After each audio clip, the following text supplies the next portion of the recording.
US President Donald Trump has announced plans to add more countries to his existing travel ban that bars more foreign nationals from entry into the United States of America. The announcement of the expanded ban comes just after the 3-year anniversary of the initial controversial order, signed 7 days after Trump took office in January 2017. The ban at the time looked like it targeted travelers from 7 majorly Muslim countries because of how the US president announced it. Donald J. Trump is calling for a total and complete shutdown of Muslims entering the United States until our country's representatives can figure out what the hell is going on. After criticisms trailed Trump's announcement, the ban list was modified to include some citizens of Iran, Libya, Somalia, Syria, Yemen, Venezuela, and North Korea. We have to be safe. Our country has to be safe. You see what's going on in the world. Our country has to be safe. So we have a very strong travel ban, and we'll be adding a few countries to it. At this time, we'll be bringing in our in-house analysts to throw more light on the development. We all had President Trump speaking at a press conference on Tuesday in Davos, Switzerland. It was actually hinting that more countries will be added very shortly to the ban list because America has to be safe, according to him. But he actually gave no further details on which countries would be targeted or how many. For what we know currently, we know that there are 7 countries to be added to the previous 7. And actually, they will be from Europe, Africa, and Asia, dispelling previous notions that the ban was targeted at the Muslim countries alone. Quite specifically speaking, the new 7 countries are Belarus, Eritrea, Kyrgyzstan, Myanmar, Nigeria, Sudan, and Tanzania. Tanzania. The White House is also insisting that these bans are not about religion, nationality, or neither is it about ethnicity, from what we know currently. White House adds that if any of these countries comply with the security rules, they will be removed from the list. As Nigerians, how have we not complied with these issues raised?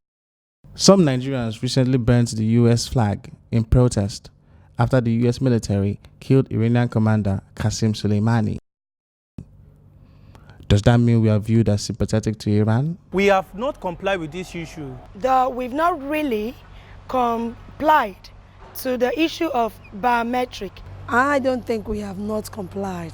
Issues like biometrics, counter-terrorism, basic security requirements. When we are asked to give our data, we don't actually give our real data, like our age. We tend to lie about them. Because when you talk about our biometrics, many people don't give adequate information.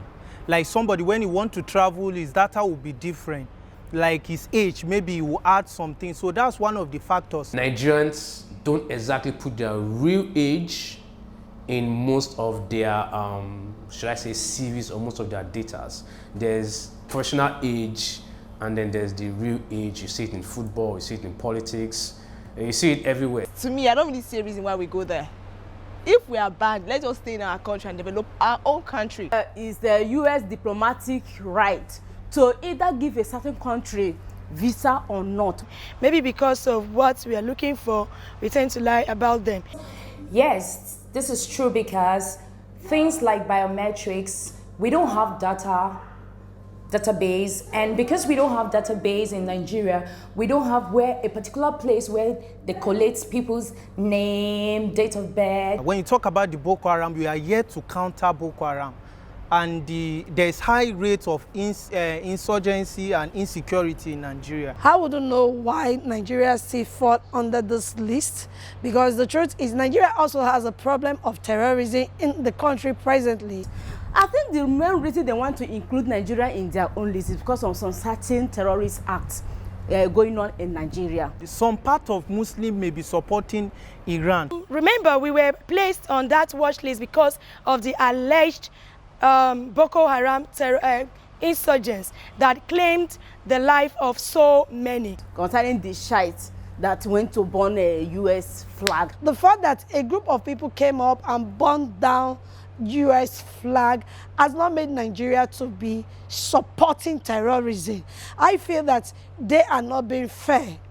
If because some side of people came up, it is not Nigerian government that burnt down their flag. Well, I would say yes. Yes, because with the recent Islamic movement protest in Abuja that happened just recently, early this month, Americans can see Nigerians as the supporters of Iran. We are not sympathetic to Iranians because it was just a small sect, okay, of Muslims that obviously are sympathetic to the Iranians. In our country, Nigeria, we have Muslims, and these Muslims are divided into two, the Izalas and the Shiites. Now, the Shiites actually pay allegiance to Iran. Now, if they are acting from that angle, then what do we now say about Nigerians that were killed in South Africa? Send your views. We would like to hear from you. Don't forget to like and subscribe to our channel for trending news. Click the notification to get fresh updates and follow us on our social media handles.